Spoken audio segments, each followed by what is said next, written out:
sentence, a maximum of 10 years. Conspiracy against rights. Seriously. I mean, people need to wake up. If you're a lawyer and you're socially conscious, I don't care if you're right or left wing, please Google this law I'm talking about and help out the people of Ferguson. Because in doing so, you'll help out the people of the nation. Mm-hmm. So, I look at the federal government, or the state, if you will, as kind of like the parent. And we, the citizens, are its children. Sure. And the federal government, they set the example. So if you look at how they treat us like children, so we start acting that way, yes. Injustice, when they find an injustice, they use extreme violence, and they use financial sanctions. Sure, the carrot and the stick. Ruby Ridge or Waco or Iraq, or how they deal with ISIS, or the financial sanctions they've imposed on Russia. So if you look at 9/11, that's what made it such a profound attack, is because they used the same process that the federal government uses, and they used it right back on them. They not only used extreme violence, but they attacked the heart of our financial center. Mm-hmm. Absolutely.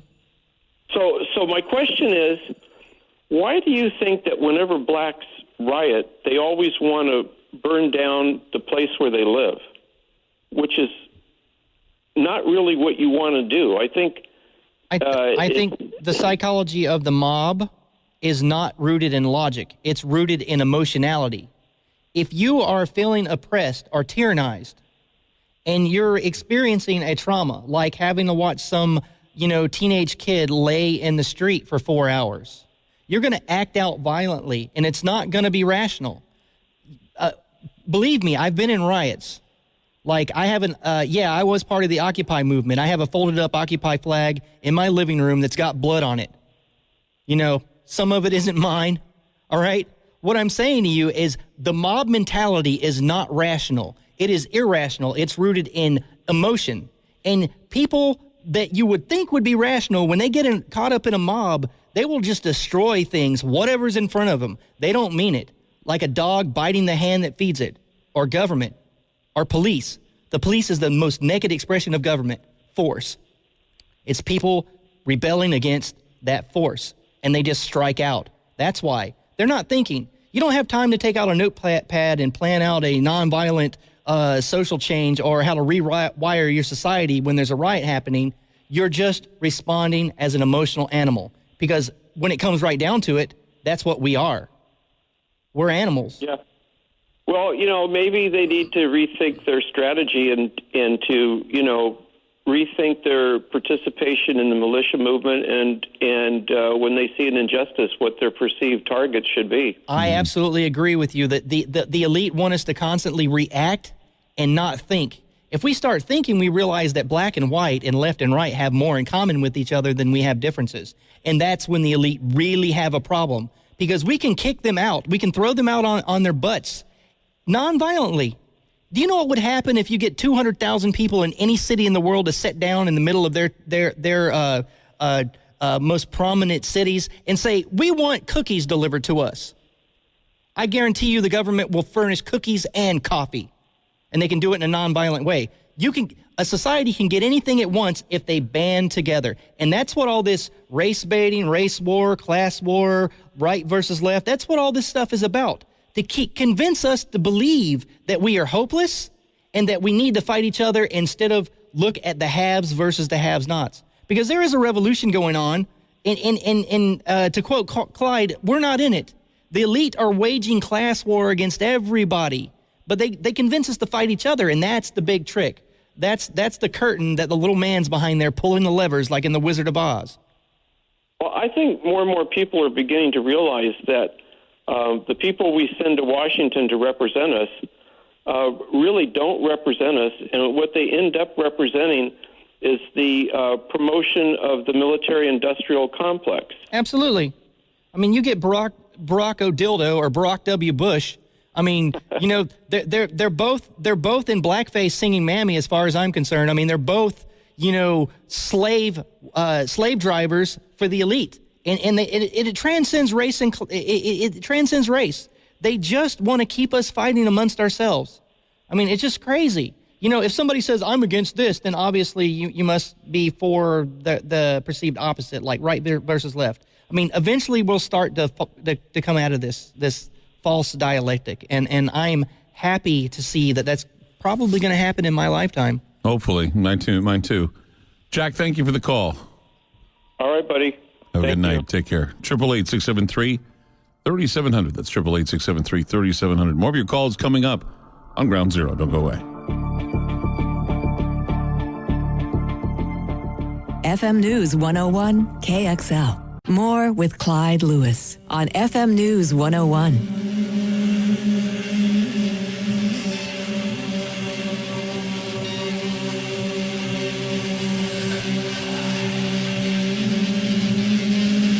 This is not a test. It is the future. Ground Zero with Clyde Lewis. All right. Let's go to final phone of the night. Let's go to Kathy in Longview. Kathy, hi. You're on Ground Zero. Go ahead. Hey, I saw this thing coming the whole way, and I'll tell you why, and it just makes me so mad. Because ever since this thing started, the media has done nothing but just whip it into a frenzy.